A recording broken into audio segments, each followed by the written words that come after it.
navečer u martu mjesecu ja uzimam ovako veze, po 3-4 takve veze i napravim to 30 flašica, teglica za celu godinu.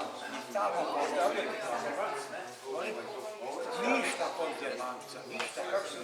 Pa lepo u tamnom mjestu, u podrumu dole, u šlajzu, u podrumskom šlajzu ili u zamrzivaču. Kako u podrumu, samo tako, bez ičega? Da, bez ičega, ali to prvo trošim te, a one koji su u zamrzivaču trošim tamo od decembra, januara, februara, marta. Sa uljem. A ja sam mislila ulju, jasno. Dali ste nam takav recept prošlog puta. Da, imate tamo napisane. Ja sam dao tamo to sve iz moje prakse koje sam ja radio, tako da sigurno je opravo. Da, u teglama.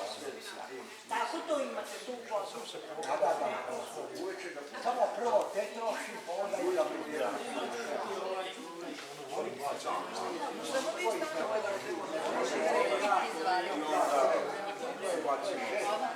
majonez, šta je kaču, i